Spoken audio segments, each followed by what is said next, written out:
Ah, guys, ngayong hapon, narito subong sa kapihan ni Akoy, no? Pero sa may likod sa University of Iloilo, Bilma. So, pwede ka mo din magbisita, mga pig, pwede ka panyaga, di kaon pa maaw, kayo open sila from 6 a.m. until 6 p.m. man. O guys, sa mga estudyante, no? Sa mga estudyante na sa UI, sa mga batch ko, at sa mga graduate na, mga classmate ko, mga senior ko, pwede ka mo din magkanto sa ako yung sila, hindi si Dito Ako yan. Bali ako naging si Dito Ako, yung owner sa kapihan ni Ako, sa mga wala nakakilala, no? Ay damo ng mga master-istorya nga, nabatihan nga, dito tabla sa ako. So, dito, matalitambay na to. Shot-shot. Amo na isang ginastoryahan nila, amo na yung kahiya. Dito ako retired fire officer, ano ginagawa mo to sa pagbibigan? SFO1. Amo na nalarawan ba kaya? Retired SFO1. Ako yung totoo na alam na. Ito Salazar. Bali ang tuod ng hala ni ako ay si Ernesto Salazar. Pero ayoko mo ganyan mo ganyan ako. Bali ito naman nag-wait sa University of Graduate ko marin. Sa Marin. Isang narakit ko sa servisyo. Nag-eskwela ko criminology, UI na. 4 years. Graduate na. Bali mo na nasa RA 855 Na compliance. So, Marin galing nung nasa ito ako tapos na ano sa na eskwela lang sa trim. Sa ngara ka na nasa servisyo. O, parang compliance na within 5 years ka na kaya ano ka. Eskwela ka trim. Kaya mo ng eligibility. So, mamang ko. Tapos may dito ako ano kung sa nugid ng sugod. Bali sa nugid ng sugod. So, ano nga year ng sugod. Yung mga business na kakapihan niya. Nagsugod ang kapihan niya ako ay 1985. 1985 sa diin na lang na gusto sa diin na yun.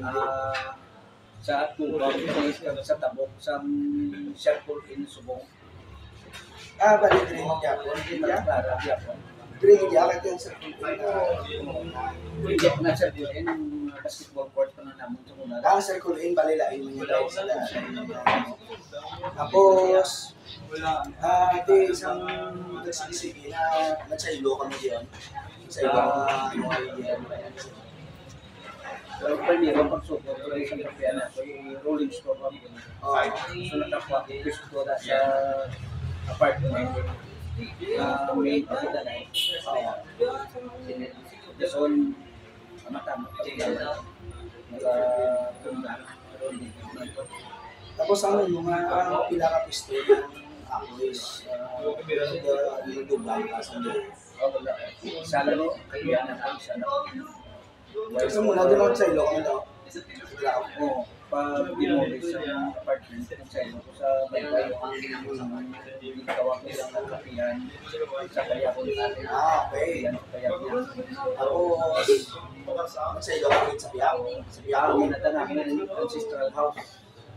Ay, hindi balay nyo kaya. Balay na naman, yung demolish man kay Subong, yung patinudan sa pumping station. Okay. Balay pero ang mga ginagawa uri ako last nila yung sa iluan. Balay kailangan mo sa iluan. Tatlo yung sa ilo sa pisto. So, subong niya ang pisto niya ngayon sa Na nag-isa lang sa nag-igan niya ulat.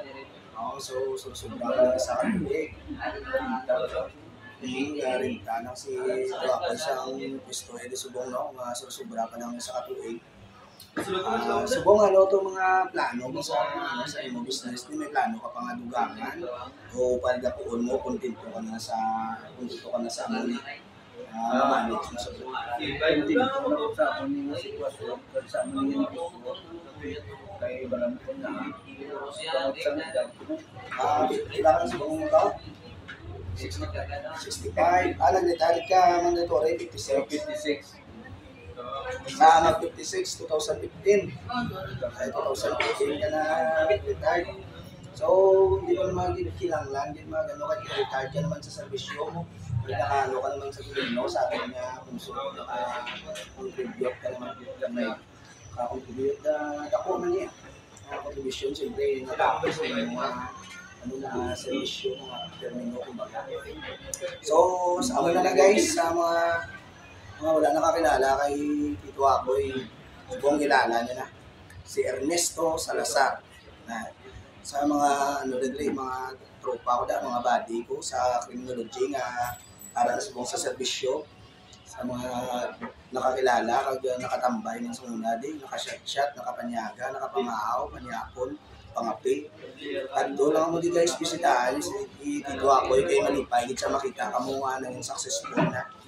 Kasi siya is buong okay na yan, kasi retired naman siya. Hindi lang malipat na magbalikid sa aton nga mga nagkatuan sa una, tambayan, nakabulig na sa aton nga madula atong stress, mga ginabatsata, isaman sa bilang ang naging parte sa aton kapuhi. Samtang kita estudyante pa lang. Muna nga hindi kita malipat, magbalikid sa aton nga mga dinalinan guys. Ang mula na, kagmadamo ko salamat, kabay pa nga suportahan naton ng negosyo ni Tito Apoy. Guys, salamat sa suporta ay sa pagnantaw. Kasi may gusto ko salamatan to.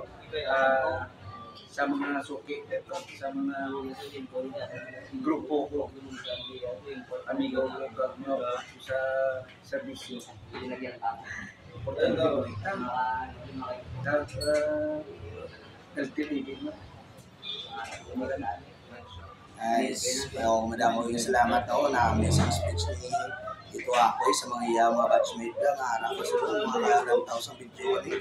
Napasalamat din sa kagaway pa, makabisita ka mo din siya, kahit ako hindi nakakalipay na mas hindi na siya makalagaw na sa inyo, ay masako sa kabay pa nga kamo na lang nila kung may pakante mo. So mula na guys, madamo ko salamat at sa video sa tanan. God bless.